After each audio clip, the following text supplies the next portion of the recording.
Good evening, everybody. My name is Paul Haber. I teach political science here at the University of Montana, and I'm also the president of the University Faculty Association, otherwise known as the Union. And it is my sincere honor and privilege to introduce to you George Scialabba. Tonight, George will be giving the Ezio Cappadocia Memorial Lecture on Politics and History, something that we do one time each year, so it's special. Just a little bit about that. The Ezio Cappadocia Memorial Lecture is made possible by a gift from Ezio's wife, Helen, who unfortunately can't be here with us tonight. The gift from Helen actually memorializes her parents, who are alumni and studied here in the 1920s. So I would like to thank the Cappadocia family for their gift, along with President Bodner for continuing the tradition of support for the presidential lecture series, and also Richard Drake for his long stewardship of this fine tradition of bringing people of distinction to our campus community. George Scialabba is renowned primarily amongst those that continue to practice what many observe to be a dying art. He reads a lot of people who write about big and important ideas. Even rarer, perhaps, he reads carefully. And then to top it off, he writes extremely well about what he reads. His reviews have appeared in a delightfully wide range of publications, which is always a good sign. He's published 5 collections of his reviews, the last 4 of these collections by poet William Corbett's publishing house called Pressed Wafer, where he will be publishing this year another collection later this year, which has the same title as tonight's talk, Slouching Towards Utopia. Lindsay Gilbert, who interviewed George for the Boston Review in 2013, referred to him as a gradualist radical. Maureen Corrigan, heard on NPR's Fresh Air, once quipped that, quote, Scialabba is one of the last of the free-range eggheads, a nearly extinct breed of public intellectual not affiliated with think tanks or ivory towers, end quote. She also paid him the compliment.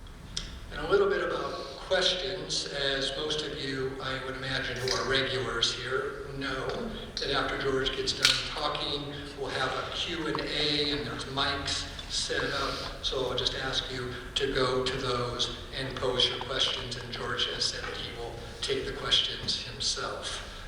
I would only ask, please no long speeches, remember it's a question. Now, if you had not heard his name before you got here tonight, and I bet that most of you had not, the breadth of the ideas and writers he reviews is simply staggering. Scialabba is eminently quotable, and I could get into trouble by staying up here and taking way too much time in my introduction by sharing a pile of them with you.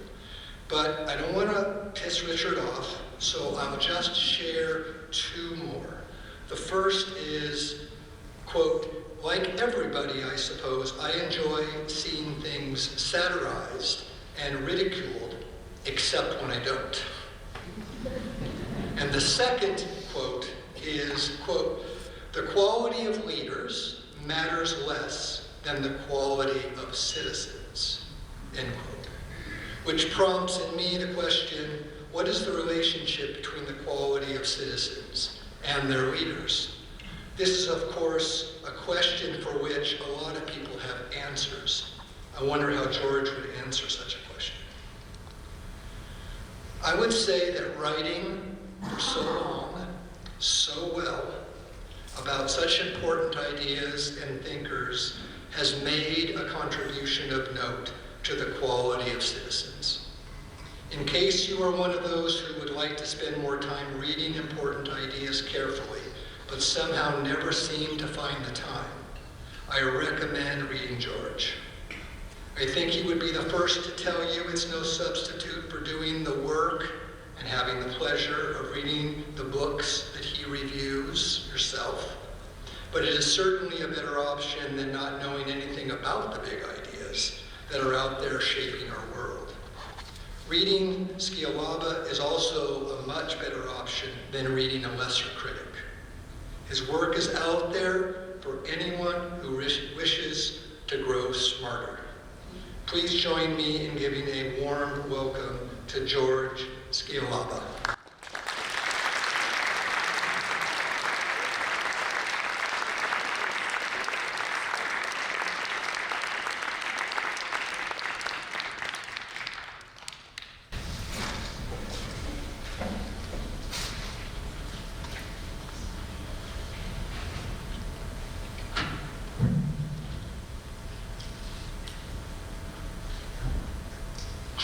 Thank you, Professor Hager, for that extremely, perhaps excessively generous introduction. I'm very pleased to be here, and having looked over the roster of previous visiting lecturers, also very proud and humble. This is clearly one of the most distinguished university lecture series in the country, and it's a great honor to be part of it. Before the lecture, another personal word. I first came to Montana 20 years ago, drawn by a great novel, Where the Sea Used to Be, by a fine Montana novelist, Rick Bass. I was moved by the little white crosses along the highways and transfixed by the bright green woods and hillsides, the deep blue skies, and the sharp, clear air.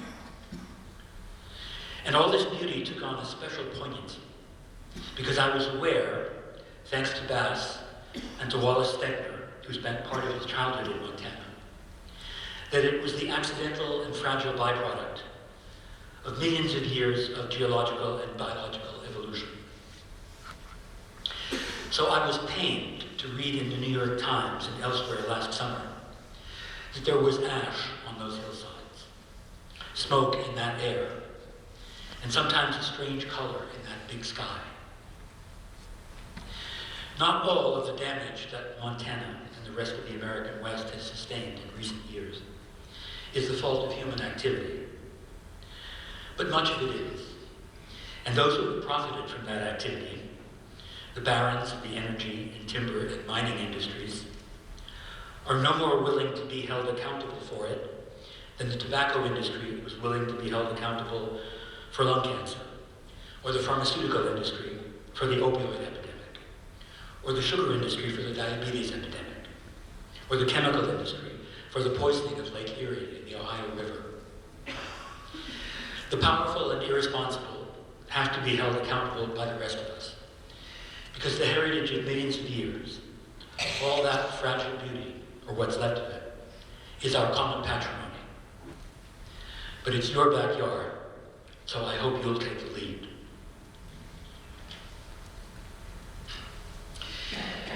And now, slouching towards Utopia.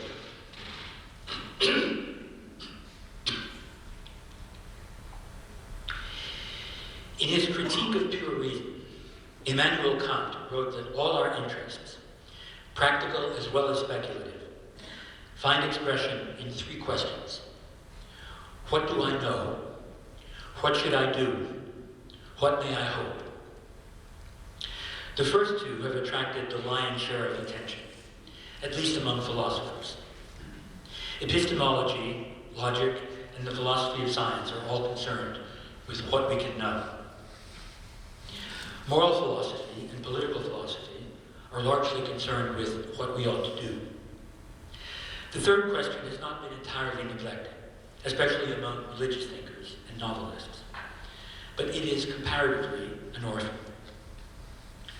I would like tonight to ponder with you what we may hope, if only we can think our way past a few of the apparently common sense moral intuitions that hobble our political and moral imagination. I'm sorry to say that the prospects for our immediate descendants, that is, for the next 2 or 3 generations, seem to be pretty grim, although not for reasons that have anything to do with the limitations of our common sense moral intuitions. Common sense is, or ought to be, perfectly adequate for understanding the terrifying dangers posed by nuclear weapons and by our reliance on fossil fuels. In 1947, in the shadow of Hiroshima and Nagasaki, the Bulletin of the Atomic Scientists established its doomsday clock as a symbol of the likelihood of a human-caused global catastrophe. Its original setting, in 1947, was 7 minutes to midnight. Until recently, the closest to midnight that the clock has ever been set was 2 minutes in 1953, when the United States and the Soviet Union began testing hydrogen bombs. In 2017, it was set at 2.5 minutes to midnight, reflecting, in the editor's words, the rise of strident nationalism worldwide, United States President Donald Trump's comments about North Korea, Russia, and nuclear weapons, and the Trump administration's disbelief in the scientific consensus on climate change. In 2018, it was moved up again to 2 minutes to midnight. That dismal assessment seems to me entirely plausible. As long as all 3 branches of government in the richest and most powerful country on earth are controlled by a party openly contemptuous of both science and international law, and dedicated fanatically and near exclusively to the further enrichment of the already rich, the prospects for a decent society are dim, and indeed the prospects for human survival are far from assured. Nor, in my opinion, is this country's other major political party, distinguished by any very deep commitment to economic justice, environmental protection, accountable government, or international cooperation. America in 2018 is a plutocracy, and the country's near-term future will, as a result, be severely blighted. Nevertheless, America is so rich, so militarily powerful, and so geographically distant from the probable sites of the earliest and most dramatic effects of climate change, that we will doubtless fare better than most places. I sincerely hope we can all resist taking comfort from that fact. George Bernard Shaw, addressing a gathering of mostly middle-class Fabian socialists in 1888, acknowledged that human nature in the late 19th century being what it was, socialist revolution was impossible, and progress toward socialism must be gradual. He nevertheless admonished them, quoting now, "If we feel glad of that impossibility, if we feel relieved that the change is to be slow enough to avert personal risk to ourselves, if we feel anything less than acute disappointment and bitter humiliation at the discovery that there is as yet between us and the promised land a wilderness in which many must perish miserably of want and despair, then I submit to you that our institutions have corrupted us to the most dastardly degree. degree of selfishness. Likewise, I submit to you that if we feel relieved that Bangladesh and not America will be underwater, and tens of millions of Bangladeshis and not Americans will be forced out of their homes in the near future, or that East Africa and not America will suffer climate-driven famines, causing millions of East African but not American deaths from starvation, then we really have no grounds for self-respect.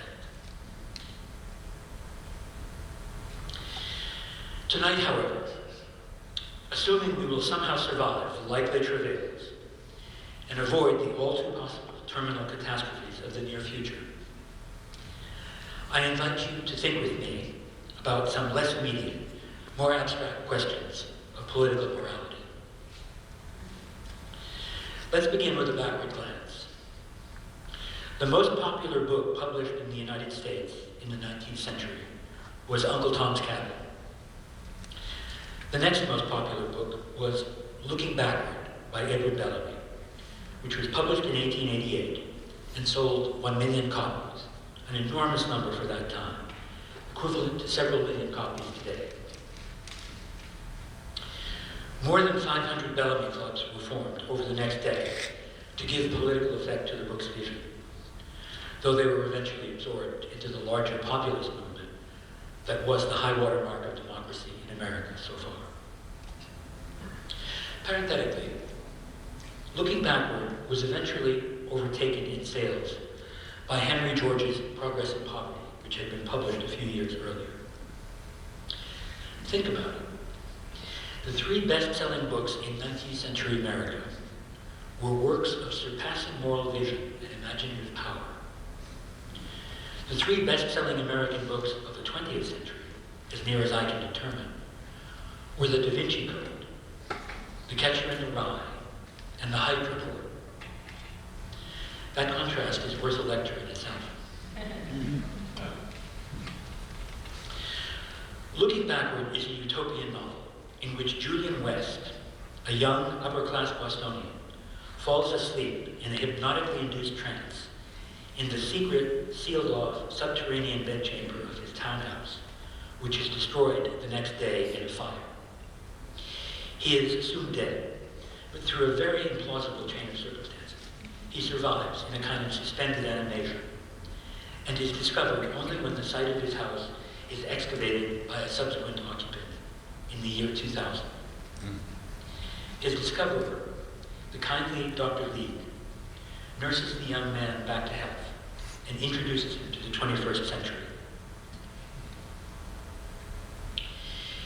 In form, the book is an extended conversation in which each man explains his society to the other. How do you manage that? Julian asks incredulously about the new society's absence of poverty and inequality, its extremely short work week, its freedom of manners, and so on. Dr. Lead explains, Julian observes that such rational and humane arrangements would have seemed to his contemporaries utterly impossible and contrary to human nature. And then it is Dr. Lead's turn to ask incredulously, but why did you believe that? This seems like the right way to go about imagining a conversation between the present and the future. Unless we have reached the end point of humankind's moral development, it is pretty certain that the average educated human of the 23rd century will look back at the average educated human of the 21st century and ask incredulously about a considerable number of our most cherished moral and political axioms. How could they have believed that? We do it every time a movie like 12 Days a Slave, or a novel like The Handmaid's Tale, or a play like Angels in America, or a work of history like Bury My Heart at Wounded Knee, or journalism like Michael Harrington's The Other America, prompts us to ask, how could decent, intelligent people have believed they were entitled to treat other human beings like that? Of course, it is possible, increasingly possible, that the dominant culture of the 23rd century will not be human at all. Artificial intelligence, in some form, is, if not inevitable, at least very likely.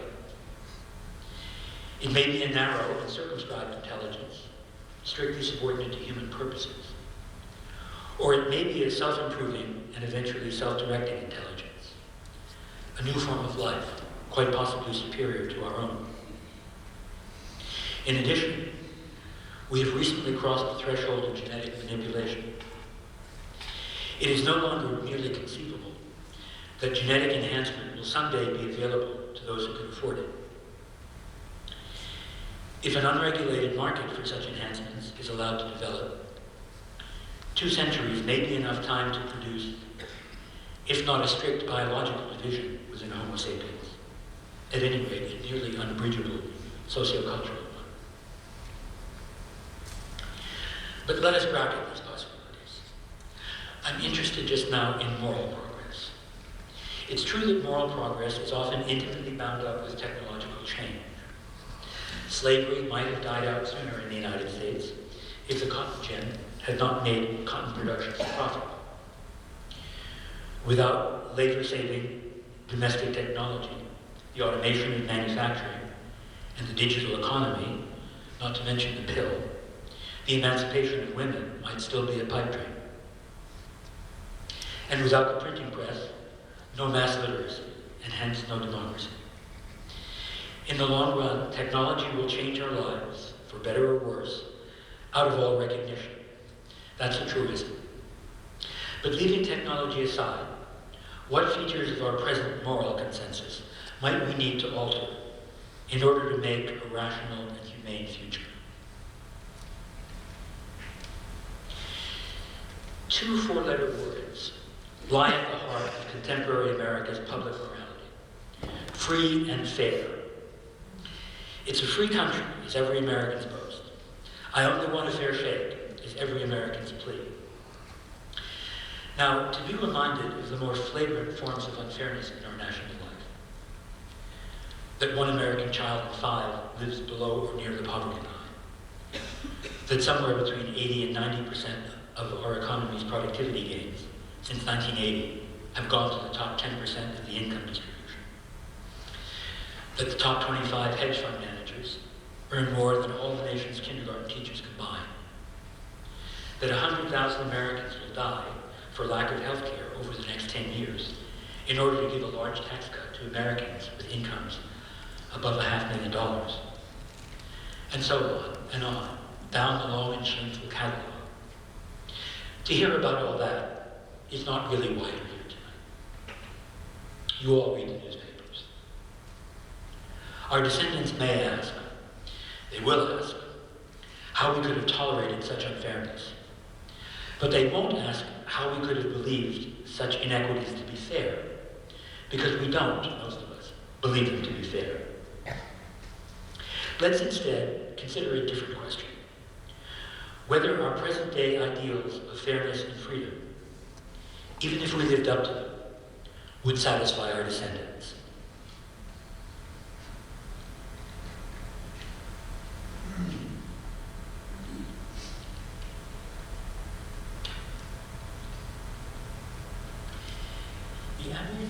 The average CEO now earns about 300 times as much as his or her average employee. Many people are dismayed at the contrast with the good old days of the Eisenhower administration, when CEOs earned only 30 times as much as their average employees and paid a far higher tax rate, and yet the country didn't exactly seem to be going to the dogs. But let's put aside our reaction to this striking change and ask more generally whether and why some people ought to earn more than others. The usual answer, I suppose, is that people deserve whatever they get through the operation of supply and demand. The competitive marketplace quantifies the value that one's efforts have for others. Some people, like doctors, employ vital skills. Some people, like baseball players, give it exceptional enjoyment. Some people, like corporate executives, assume extra responsibilities. Some people, like investors, forego luxury consumption.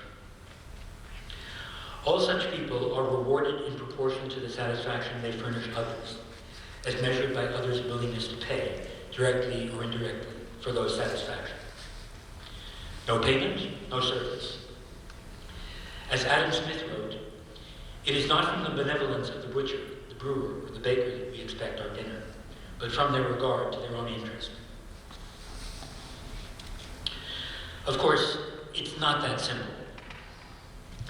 Consider those doctors, baseball players, and executives I use as examples of economic agents who exchange services for money. In fact, they, like you, like me, live with only one foot in a market economy, and the other in a gift economy. I'll tell you a secret. I'm being paid very generously to speak here tonight, but I would gladly have done it for much less, perhaps even for free.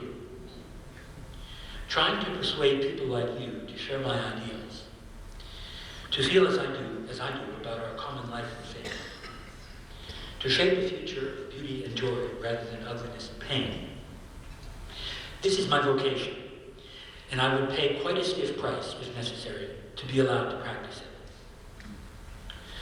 Likewise, any doctor or scientist, or athlete or nurse or teacher or carpenter, or yes, even corporate executive, worth her salt, feels at least occasionally that she is making a gift of her best effort.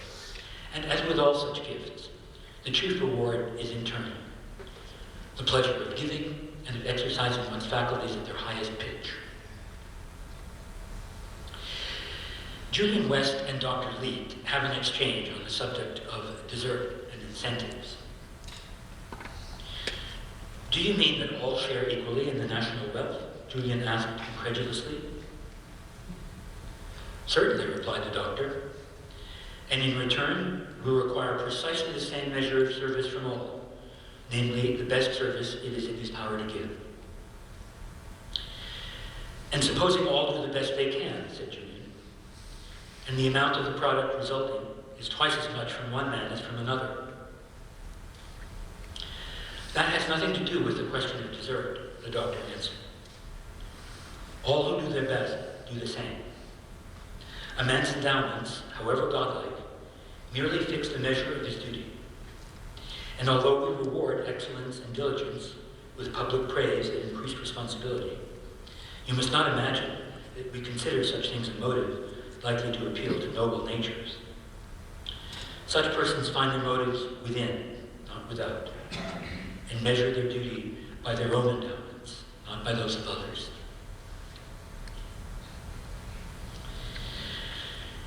Nowadays, the gift economy leads precarious existence, appearing mostly in commencement day addresses, in which the graduates are exhorted to follow their dreams, while most of the poor dears are worrying frantically about how to pay their debts. The family is a gift economy, and so is culture, including both the arts and the sciences, as well as the shrinking public and non-profit spheres. Much of 19th century America, where individual households produced their own subsistence, supplemented by mostly face-to-face exchange with other small economic units, was a hybrid. Some control over the purpose and conditions of one's work was still possible. But ever since that most fateful of innovations, industrial mass production, has become virtually universal, the market economy has progressively squeezed out the gift economy. In a mature capitalist society, competition grows in both extent and intensity. That is, both between and within economic units. Creativity and generosity are not forbidden, but they are no longer self-justifying. They are, on the contrary, subordinated, like all activity in the non-public sphere, to the goal of increasing shareholder value. In the private economy, you can do whatever you like. Create beauty, pursue truth, help others, as long as what you like to do makes someone a profit. The pros and cons of the market economy is a vast subject, too large to take the full measure of tonight. One perennial criticism alleges that this subordination of the nobler possibilities of work to the imperatives of profit is unnecessary and impoverishing. That we have long been rich enough, if only we decided as a society to produce the necessities of life for all, with plenty of time left over for creative pursuits. I believe this. Indeed, I don't understand how anyone with a modicum of economic knowledge and moral imagination could fail to believe it. Our 23rd century descendants will certainly wonder how we, who think ourselves so sensible and pragmatic, could have thrown away the colossal productivity gains that a self-directed and cooperative workforce would be expected to achieve, compared with the insecure, de-skilled, ceaselessly tracked and monitored workforce we have opted for instead. It will seem to them staggeringly, incomprehensibly inefficient. Nevertheless, it is with desert rather than incentives or efficiency that I'm chiefly concerned tonight. I said earlier that people in a market economy are rewarded in proportion to others' willingness to pay. That willingness to pay is the measure of value in a market economy. And so to say that a person deserves what she earns is to say that there is at least a rough correspondence between the value of what she produces and the value of what she receives. As Milton Friedman, the high priest of American capitalism, put it, the ethical principle underlying the distribution of income in a free market society is to each according to what he and the instruments he owns produces. This notion of desert rests on the assumption that two distinctions can be made rigorously. First, that one person's input to any output or outcome at all can be sharply distinguished from all other inputs. And second, that merit can be distinguished from luck. That is, that diligence, good judgment, and other productive qualities and character traits, as well as talent, are not fully attributable to biological endowment, early environment, education, and other contingent and therefore morally arbitrary sources. I don't believe these distinctions hold up. Let's take that CEO, and let's assume we know somehow that she produces 30 or 300 times as much as your average employee. Causation is a transitive relation, and production is a kind of causation. If A is a cause of B, and B is a cause of C, then A is a cause of C. If A contributes to the production of B, and B contributes to the production of C, then A has contributed to the production of C. Now, who has contributed to the production of our CEO, and therefore to the production of whatever she produces? Clearly, her parents, spouse, teachers, fellow students, predecessors, colleagues, rivals, and friends, along with all their parents, spouses, teachers, fellow students, predecessors, colleagues, rivals, and friends. Along with all those who created the physical, organizational, and cultural resources employed in the production of whatever our CEO produces. Along with all their parents, spouses, teachers, fellow students, predecessors, colleagues, rivals, and friends. And it goes without saying, all their parents, spouses, teachers, and so on, through what is, if one wants to insist on the point, an infinite chain of causes. I do want to insist on the point. Einstein famously wrote, "I have all along been standing on the shoulders of giants." So has our CEO. Exceptional contributions, whether to art, science, or the gross national product, are prepared for by the whole previous development of the field. People who make brilliant, courageous, and illuminating mistakes, which may be indispensable to the ultimate success of a rich and famous artist, scientist, or entrepreneur, are not, in a competitive market system, retrospectively and proportionately rewarded for their contributions, even though Friedman's definition of justice would seem to require it. My point is that all production is social production. The productive assets of every age are the joint product of all preceding ages. And all those born into the present are legitimately joint heirs of those assets. And the same arguments for joint rather than individual inheritance of wealth created in the past apply to the distribution of income in the present. As Dr. Leake tells Julian, from the moment that men begin to live together and constitute even the rudest sort of society, self-support becomes impossible. As men grow more civilized and the subdivision of occupations and services is carried out, a complex mutual dependence becomes the universal rule. Every man, however solitary may seem his occupation, is a member of a vast industrial partnership, as large as the nation, as large as humanity. How could you not see that this necessity of mutual dependence implies the duty and guarantee of mutual support?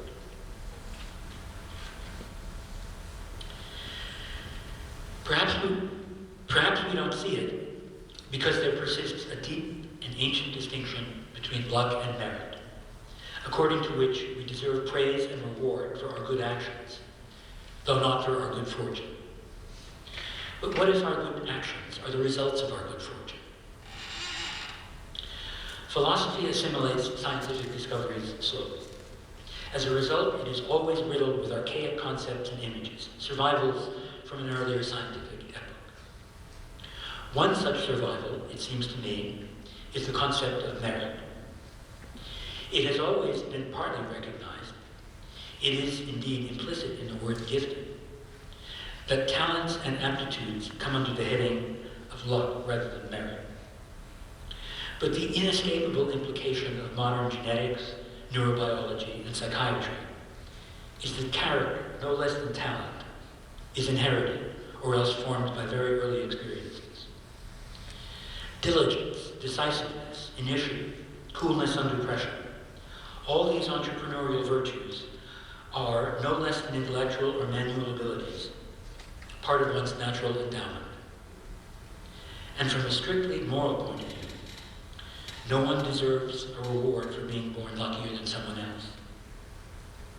I imagine the 23rd century will ask, why did you make talent and character the measure of an individual's desert, rather than for obligations?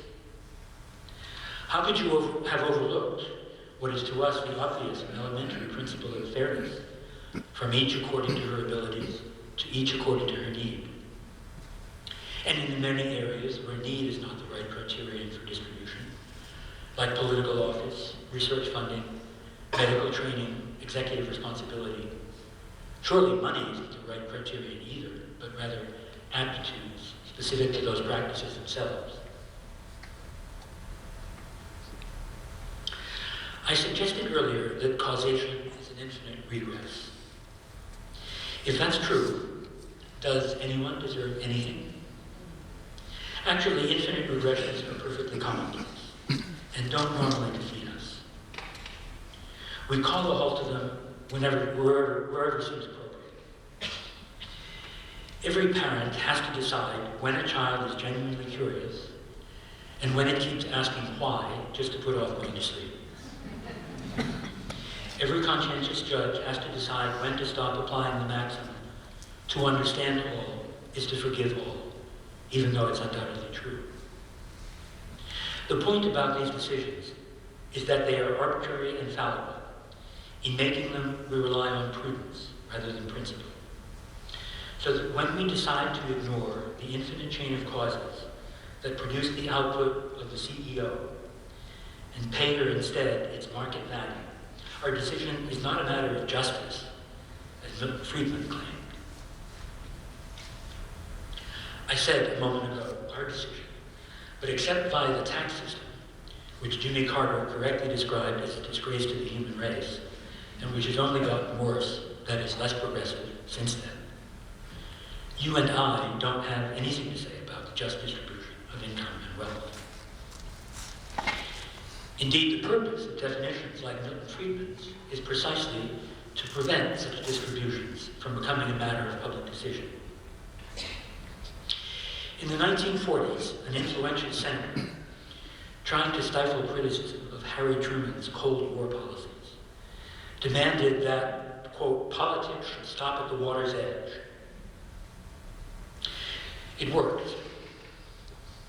The proponents of the economic class war have had a similar success in preaching that democracy should stop at the economy's edge. In principle, the state is governed according to the rule of one person, one vote. Economic enterprises, such as corporations, are not even democratic in principle. There, the rule is $1 of shareholder value, one vote. In both areas, it hardly needs pointing out, principles count for very little. None but the largest investors have any influence with corporate management, while in politics, some persons in effect have many votes, others none. The case of politics is particularly egregious.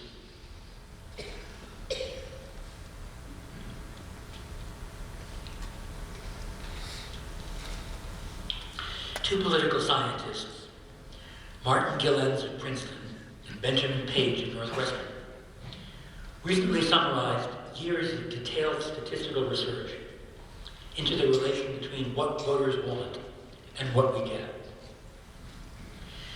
Quoting them now, in the United States, our findings indicate the majority does not rule, at least not in the causal sense of actually determining policy outcomes. When a majority of citizens disagree with economic elites and or with organized interests, they generally lose. Moreover, even when fairly large majorities of Americans favor policy change, they generally do not get it. For Americans below the top of the income distribution, any association between preferences and policy outcomes is likely to reflect the extent to which their preferences happen to coincide with those of the affluent. Although responsiveness to the preferences of the affluent is not perfect, responsiveness to less well-off Americans is virtually non-existent. I imagine that our 23rd century descendants will be too tactful to ask us why we allowed American democracy to be made a mockery of in this fashion, since most of us are already ashamed of that. But I think they'll press us about our definition of democracy, and in particular about why we applied it in some circumstances and not in others. If democracy means one person, one vote, in what situations is it morally requisite?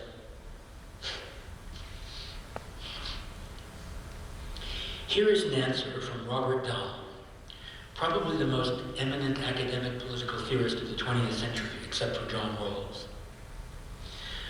According to Dahl, members of any association are entitled to insist that it be governed democratically when the following conditions hold. The group must reach some decisions that are binding on all members. Discussion and collective decision-making are feasible.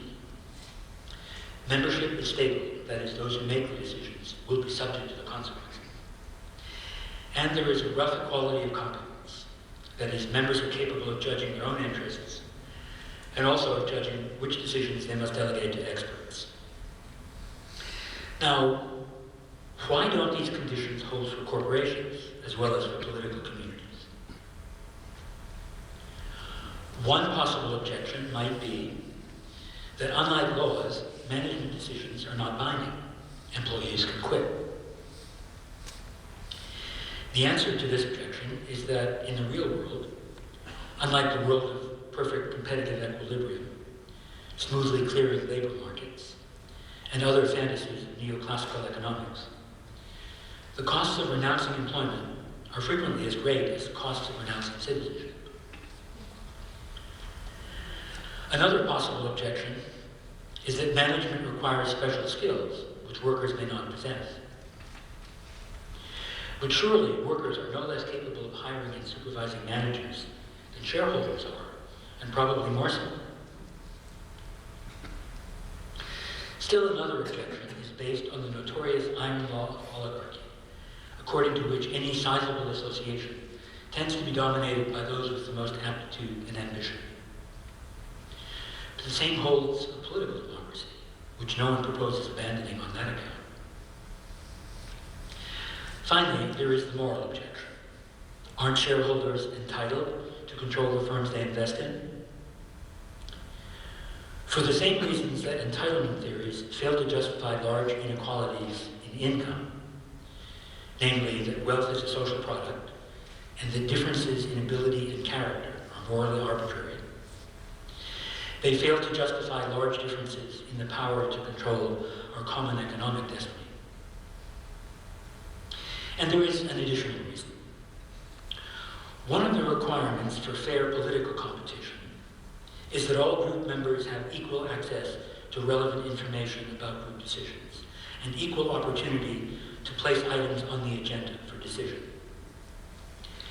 It follows that in a society where economic resources translate into political resources, economic inequality must result in political inequality, a conclusion that is obvious to everyone except the conservative majority on the US Supreme Court.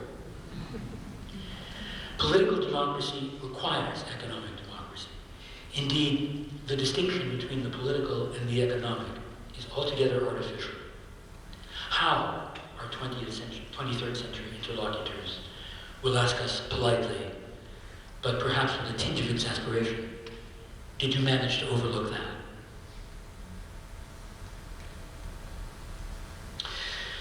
The closest Julian West comes to rousing the imperturbable Dr. Leith to exasperation is with his casual remark that 19th century capitalism, whatever its drawbacks, was at any rate conducive to personal freedom.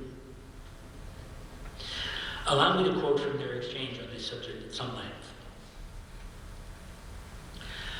Undoubtedly, said Julian, the poor as a class were in the economic service of the rich, or as we used to say, labor was dependent on capital for employment. But this employment had become in the 19th century entirely voluntary. The rich had no power to compel the poor to be their servants. They only took such as came voluntarily to ask, and even begged, to be taken into service. Surely a service so sought after could scarcely be called compulsory. Tell me, Julian, said the doctor, did the rich go to one another and ask for the privilege of being one another's servants or employees? Why, of course not. But why not? Because, naturally, no one would wish to be another person's servant or subject to his orders who could get along without it. I should think so. But why then did the poor so eagerly seek to serve the rich, when the rich refused with scorn to serve one another? Was it because the poor so loved the rich? Hardly, said Julian. Why then? It was, of course, because that was the only way the poor could get a living. It was the pressure of want that drove the poor to become servants of the rich. But, the doctor protested, would you call that voluntary service? The distinction between forced service and such service as that seems quite imperceptible to us. If a man may be said to do voluntarily that which only the pressure of bitter necessity compels him to choose to do, then there has never been any such thing as slavery. For all the acts of a slave are nothing but the acceptance of a less evil for fear of worse.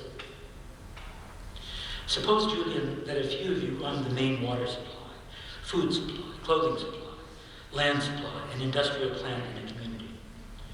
Would not that fact alone make the rest of the people your slaves without any direct compulsion on your part whatever? If you own the things men must have, you own the men who must have them.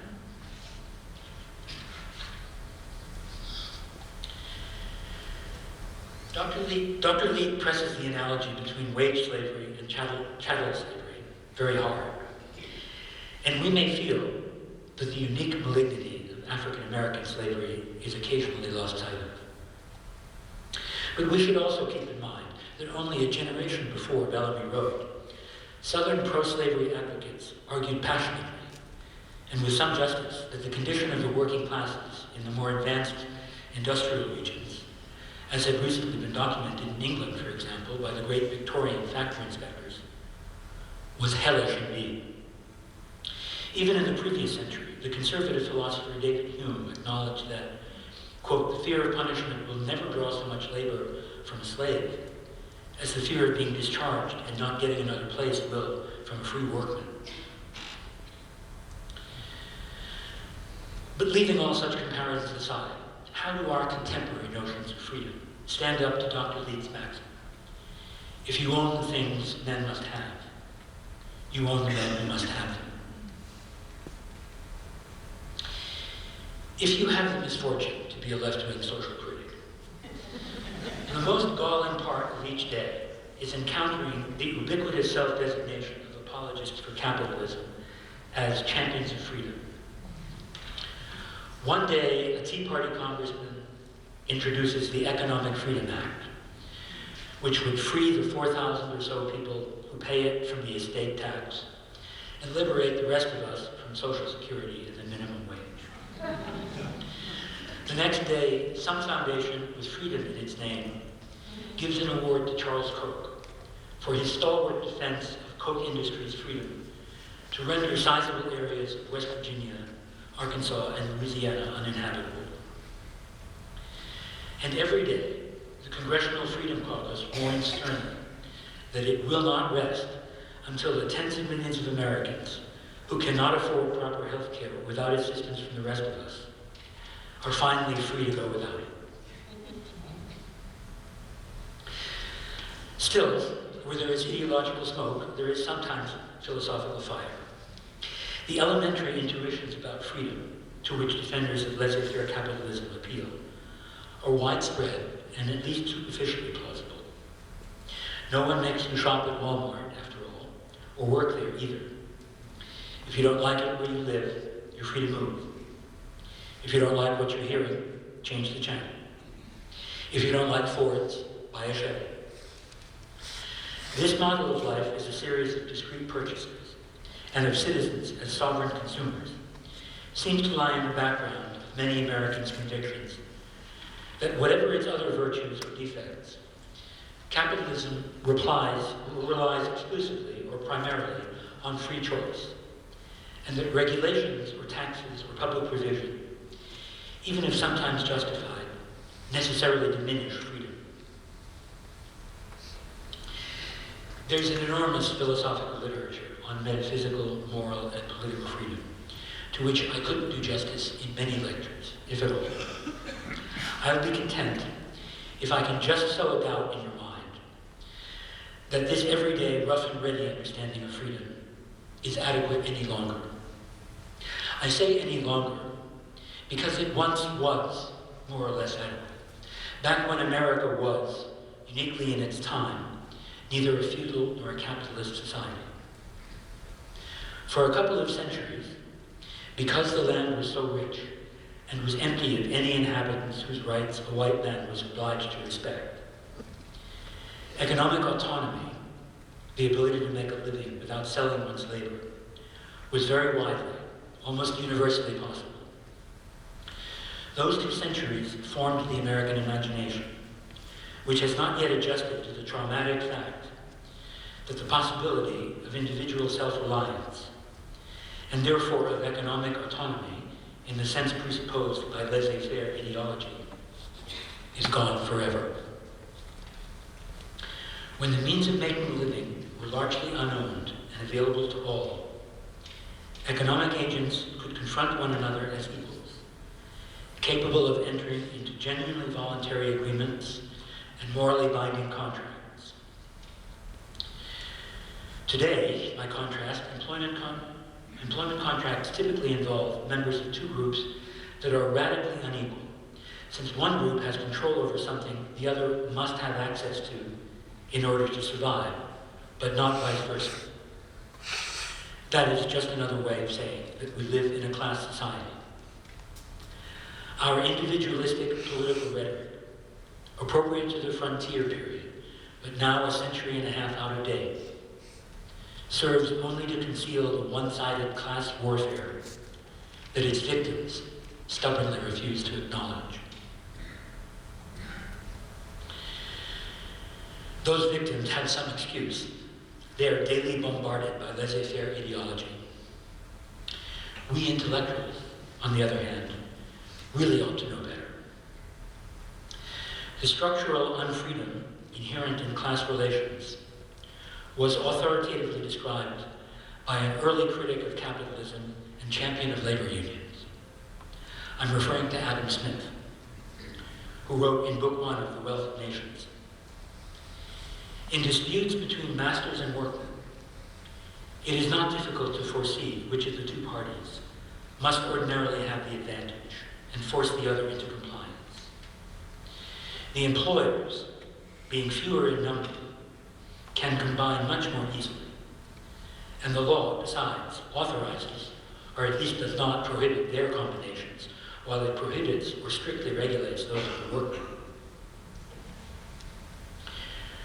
We rarely hear about employers combining, though frequently about workmen, but whoever imagines on this account that employers rarely combine is as ignorant of the world as of the subject. Employers are always and everywhere in a tacit but constant and uniform combination to keep down wages." Smith, a true friend of the working man, added this: "Moreover, in general, the employers can hold out much longer. A master, even if he did not employ a single workman, could generally live a year or two on his accumulated capital. Many workmen could not subsist a week. Few could subsist a month, and scarcely any a year without wages. In the long run, the workman may be as necessary to his employer as his employer is to him, but the necessity is not so pressing.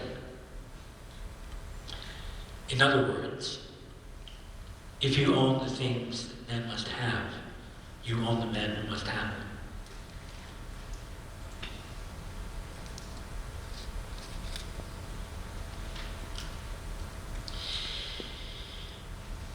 If, as I've suggested, moral progress can be imagined as a conversation across the ages, we of the 21st century would probably ask our 19th century counterparts questions like, why did you believe it legitimate for one person to own another? Why did women seem to you incapable of self-determination? Why did you consider that political authority could be inherited, for example, by monarchs? Why did so many of your contemporaries believe, as Thomas Jefferson observed sarcastically about the prevailing belief in aristocracy, that, quote, the mass of men are born with saddles on their backs, and a favored few, booted and spurred, ready to ride them legitimately by the grace of God, close quote. If our imaginary interlocutors defended the 19th century against the 21st, we might learn a good deal trying to rebut them and vindicate our own moral intuitions. And in turn, it is only sporting to put ourselves in the hot seat by trying to imagine which of our current beliefs might seem benighted to our 23rd century descendants, as at least some of the beliefs of ancestors always do seem benighted to their descendants. As I've suggested, my guess is that they will want to ask us questions like, why did you base desert on performance, which can't be measured, and is in any case a function of one's endowments, rather than on need or other non-arbitrary qualifications? After all, no one deserves her endowments. Why did you make that strangely artificial distinction between the political and the economic? It looks as though your only purpose was to prevent economic democracy. And why did you define freedom so narrowly as the absence of some constraints, but not others? Usually constraints on one person's right to employ her capital, but not on another person's right to realize her capacities. Why did you assume that contracts between parties with radically unequal resources could be free? Why did you think that freedom is something natural and unproblematic, when freedom is so clearly relative to rights which are a matter of convention and consensus.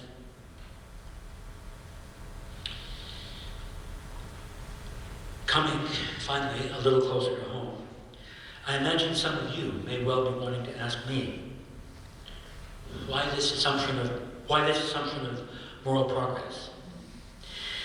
There is no reason, after all, to think that intelligence guarantees species survival. If a nuclear weapon goes off, or the Antarctic ice sheet melts, and neither of these occurrences is extremely far-fetched, things will get very ugly for a very long time. Even now, the United States is a more insecure and less generous place than at any time since the Great Depression. So, utopia, really?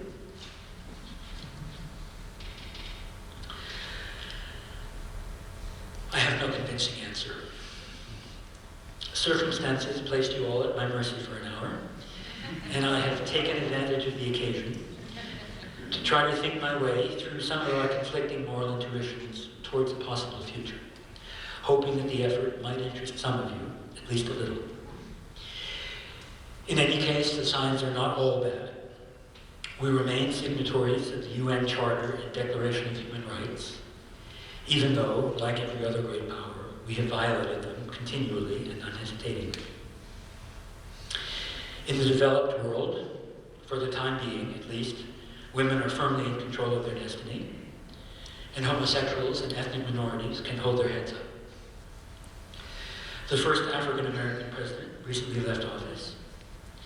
If not for the absurd anachronism of the Electoral College, the first woman president would now be in office. And if a few primaries had gone the other way, the first Democratic Socialist president might well be in office. But the roots of my faith in progress, perhaps I should simply say my hopes, go deeper than that. Sigmund Freud was a profoundly unsentimental judge of human nature. Late in life, he wrote to a close friend, "In the depths of my heart, I can't help being convinced that my dear fellow men, with a few exceptions, are worthless." And yet, around the same time, the old curmudgeon ended his noble little book, The Future of an Illusion, with this observation: "The voice of the intellect is a soft one, but it does not rest until it has gained a hearing. Ultimately, after endlessly repeated rebuffs, it succeeds." This is one of the few points on which one may be optimistic about the future of humanity, but in itself, it signifies not a little. That modest but stirring affirmation is a bridge to the Enlightenment of the 18th century, and also, I believe, even a Freudian, to the Utopia, or at any rate, the somewhat more enlightened society of the 23rd. And in truth, my hopes have an even deeper wellspring. Deeper as love is deeper than wisdom, and solidarity is deeper than intelligence.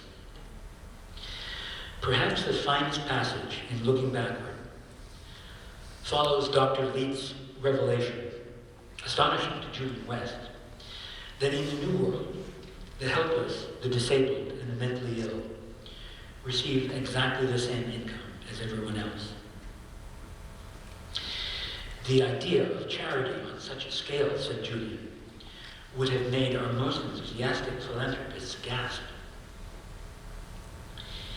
"If you had a sick brother at home," replied Dr. Leet, "unable to work, would you feed him on less wholesome food and lodge and clothe him more poorly than yourself? On the contrary, you would give him the best of everything, nor would you dream of calling it charity. The very word in that connection would fill you with indignation." "Of course," Julian answered, "but the cases are not parallel. There is a sense, no doubt, in which all men are brothers, but this general sort of brotherhood is not to be compared, except for rhetorical purposes, to the brotherhood of blood." "There speaks the 19th century, exclaimed Dr. Leet. "Mr. West, If I were to give you in one sentence the key to what may seem the mysteries of our civilization as compared with yours, I should say that it is the fact that the solidarity of humankind and the brotherhood of man, which to you were but fine phrases, are to our thinking and feeling ties as real and as vital as physical fraternity. That passage, too, is a bridge to a sensibility apparently very different, so apparently very distant from our own. And yet something about it is very familiar, like an echo from the inmost heart of our own moral heritage. I'm thinking of the Sermon on the Mount, with its promise that blessed are those who hunger and thirst for justice, for they will be satisfied. And a little later, in the same gospel, the parable of the sheep and the goats, where Jesus almost seems to have been admonishing Julian West and his Republican descendants. Whatever you do to the least of my brothers and sisters, that is, to the poorest of the poor, you do to me.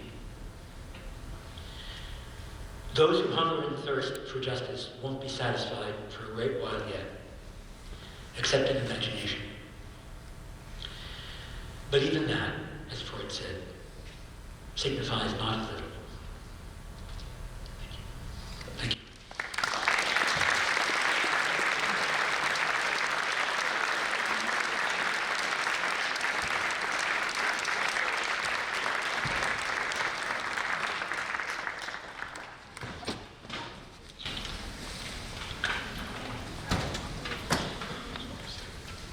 So we've got about a half an hour or so for questions. So there's mics, and then you can just go between them.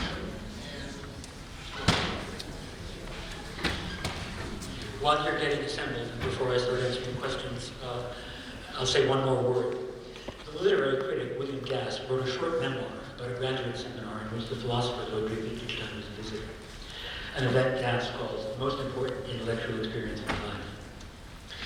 Wittgenstein began to speak, Gass writes, clearly yet haltingly, with intolerable slowness, with a kind of deep stammer, involving not mere sounds or words, but yards of discourse, long swatches of inference.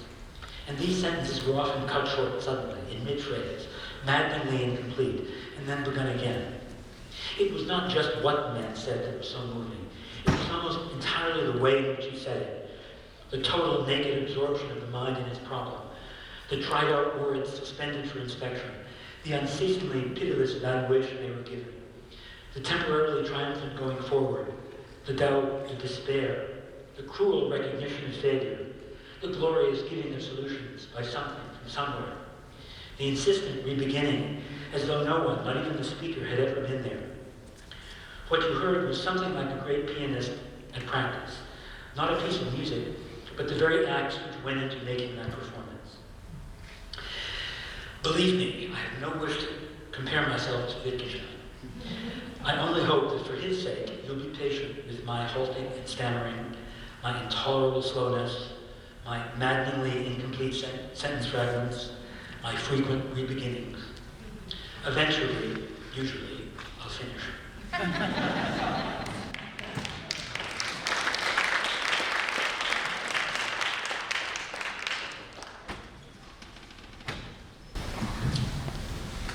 Sir.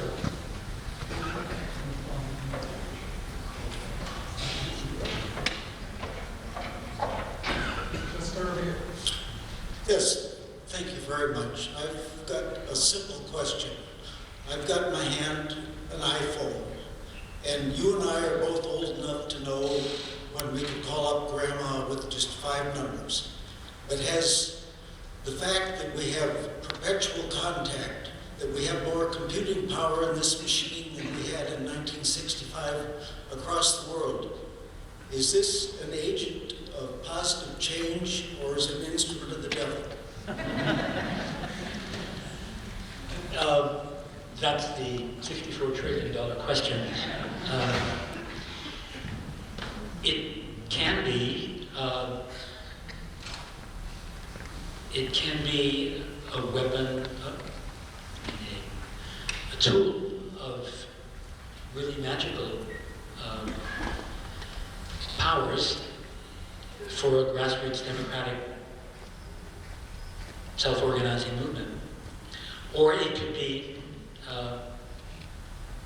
if we, and those younger than us, realistically, don't take up that challenge, it could be made the agent of the homogenization and total surveillance of the culture.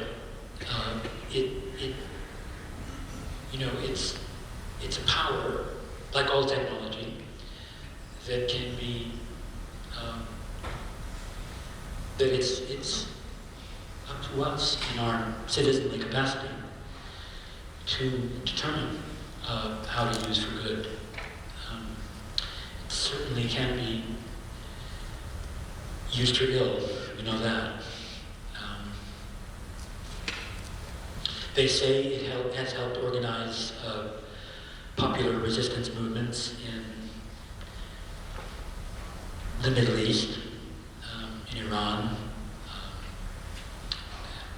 I don't know. There's controversy over how important social media was, but there's no doubt that it can be used for self-organization, for grassroots mobilization. It's just takes the will. Yes, thank you, sir. I was struck by maybe two things that you mentioned in your talk. One is a fact of economic justice.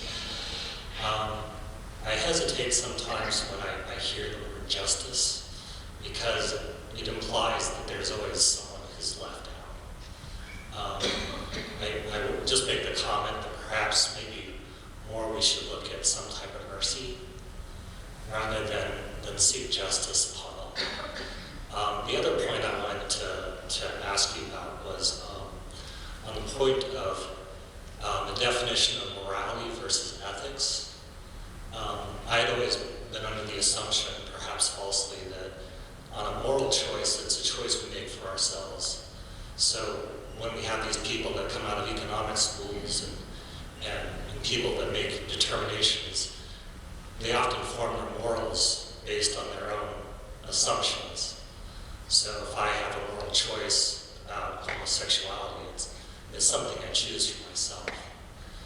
I wonder about maybe, assuming the ethical stance of economic ethics, versus a moral choice, because then we have to include everyone on that fact. Do you think perhaps, looking at the ethics versus a moral stance might be more helpful to engage people? I know that philosophically sophisticated people do use the words morality and ethics to refer to differently in their discourse. I've never actually mastered the distinction.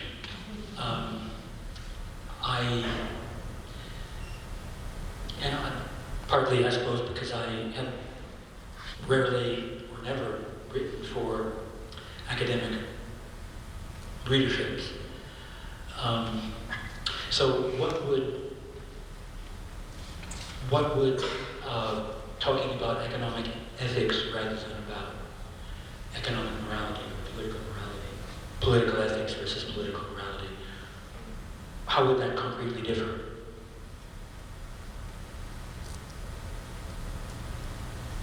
I'm sorry, was that a question? Oh, how would talking about political ethics and political morality, or economic ethics and economic morality, how would they differ in particular?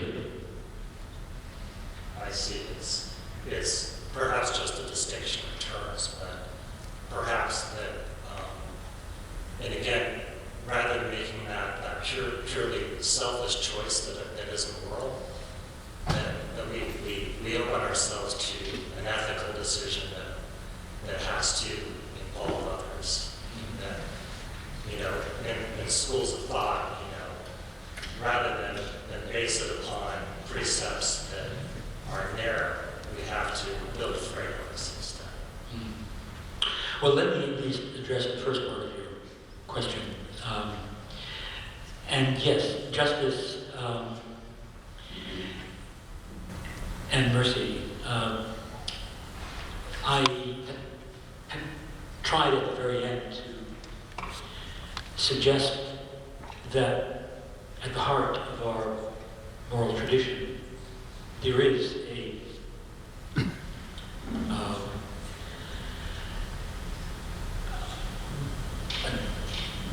radical and deeply moving exhortation to compassion, mercy, solidarity. The parable of the sheep and the goats. I just don't see how any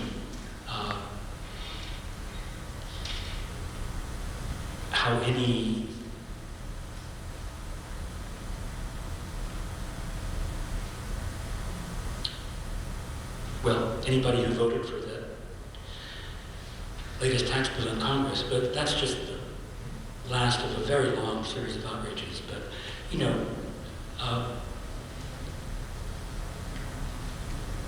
among the many things that have pushed American politics rightward in recent decades has been the mobilization of evangelicals. And why evangelicals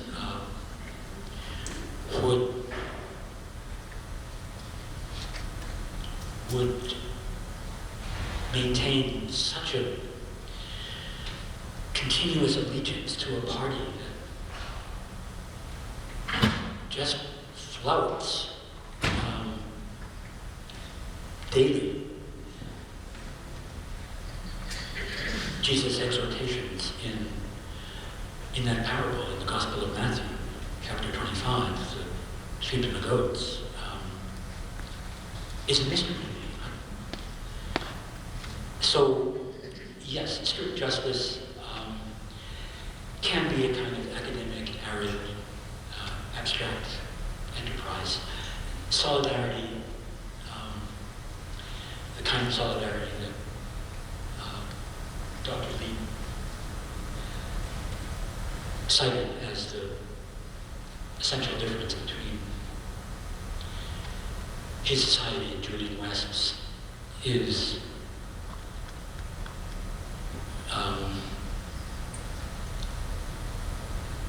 the essential driver, motor of the good society. How to get, enlarging one's own and other people's moral imagination is,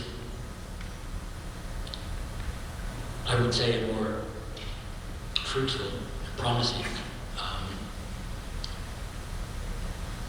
form of political activism than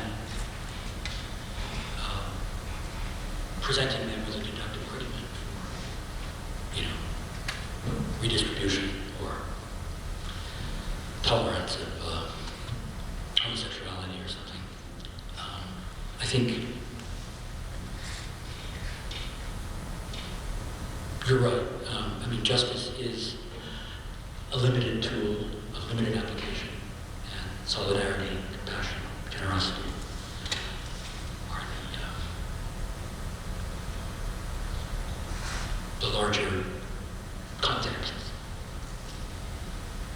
Thank you very much. Thanks for your talk.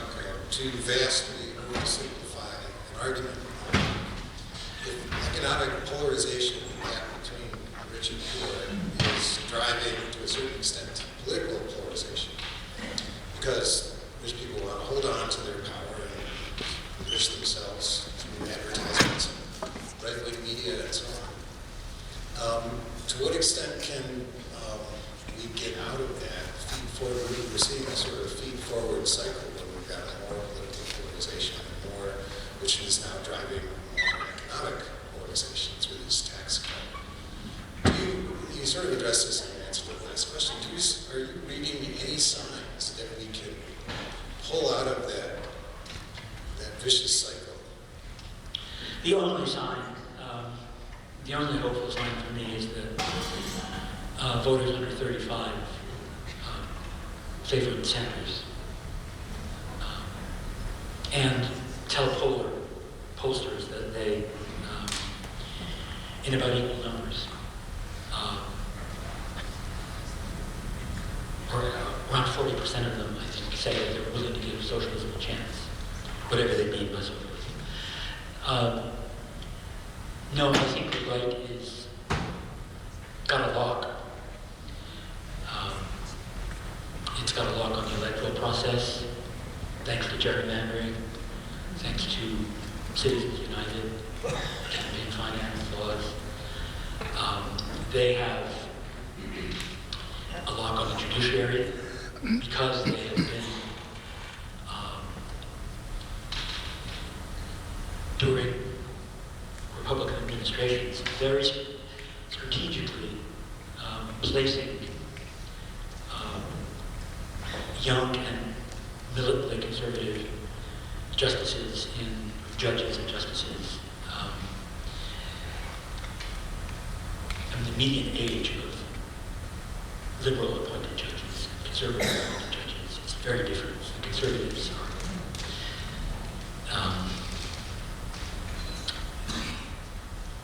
are just behaving very strategically.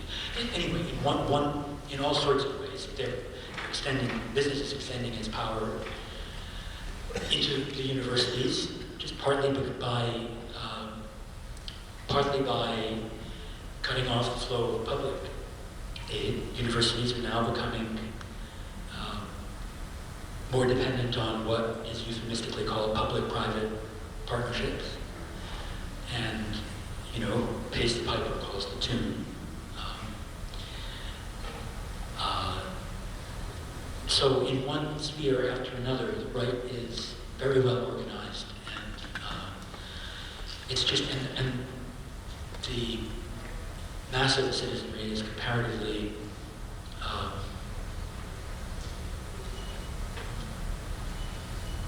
paralyzed, disorganized, and apathetic. Can't you imagine that if the right-wing media is relying on ideology rather than facts, and that science and facts have the advantage of being actually true, that will eventually win people over? Well, yes and no. Speaking of science, the famous physicist Max Planck once said, "Science advances one funeral at a time." It may just be that young people do seem,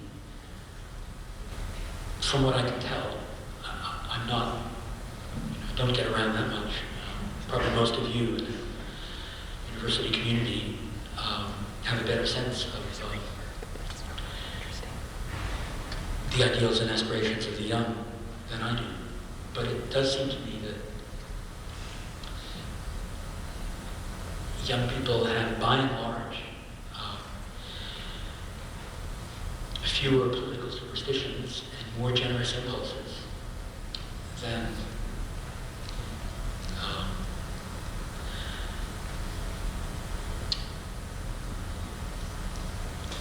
50 and 60-year-olds who basically run the world at the moment.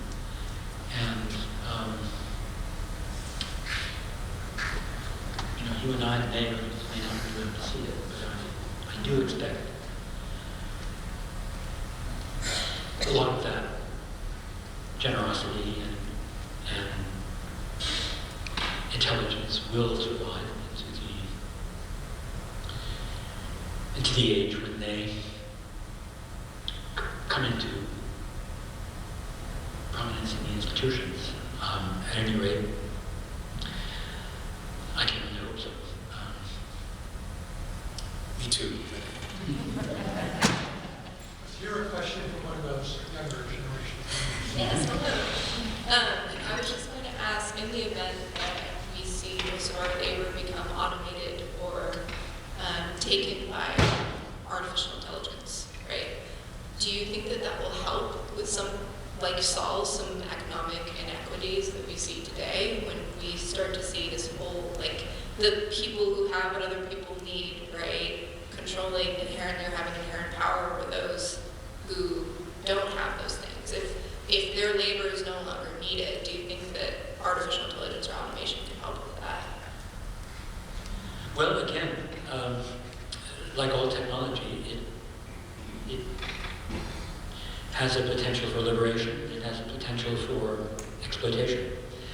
I do think, robotics, which is currently causing epidemic joblessness in the American heartland, and drug addiction and suicide rates among white males in their 30s, 40s, and 50s who are losing good jobs because of robotics. On the other hand, there's no reason intrinsically why we couldn't have full employment at 30 hours a week. And as the robots get better and better, 25 hours, 20 hours. I mean, that seems to be a rational and humane world, a rational and humane use of the technology. But that's going to take political struggle by you and your peers. No pressure. So maybe we'll take one question or maybe two more. And I also just wanted to mention, for those that might be interested, George is going to be doing a book signing in the back when we get done here. So please forgive me if I'm mistaken, but if I can make an oversimplified summary of your talk, it's that the primary attribute of Utopia is to each according to their needs and from each according to their abilities. And then lots of well-deserved criticism of conservatives and liberals for not understanding that. What other attributes of a utopia would you include in your full utopian vision?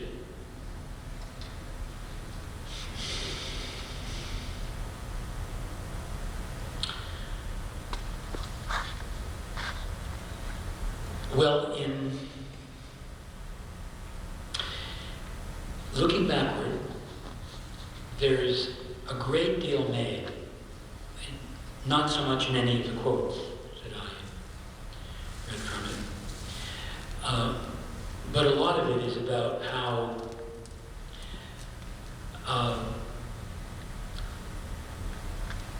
now that everyone works 4 hours a day, everyone is an artist or a craftsperson.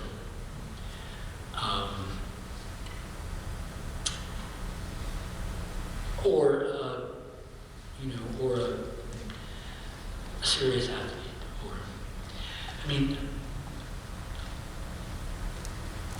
I think the first step will be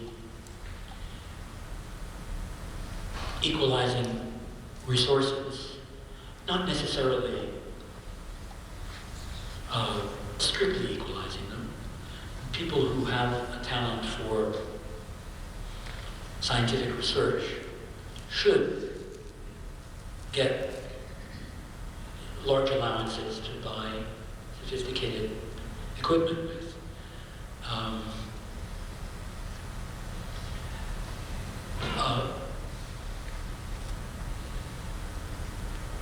And in general, I guess I would say that Utopia would